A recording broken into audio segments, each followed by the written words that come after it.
നമ്മുടെ ഋഷീശ്വരന്മാര് പറഞ്ഞു, ഇതൊക്കെ ഇങ്ങനെ എൻ്റെ കസേര, എൻ്റെ സ്ഥാനം, എൻ്റെ എൻ്റെ ഭൂമി, എൻ്റെ എന്നും പറഞ്ഞിട്ട് നമ്മൾ ഇങ്ങനെ പിടിച്ച് വെച്ച് ഞെരിങ്ങിങ്ങനെ ഇരിക്കില്ലേ ചാവണവരെ.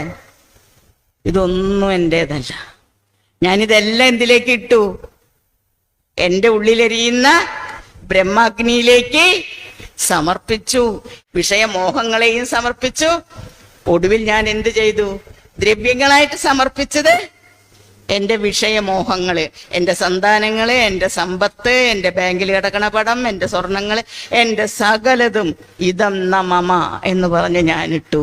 ഒടുവിൽ ഇതാ ഞാൻ എന്ന് പറയുന്ന അഹങ്കാരത്തെയും ഞാൻ അതിലേക്കിട്ടു. ഫ്രീ. ഇനി എന്താ ഉള്ളത്? ജീവിതത്തിൽ മാത്രം സന്തോഷിക്കാൻ പിന്നെ എന്ത് വേണം?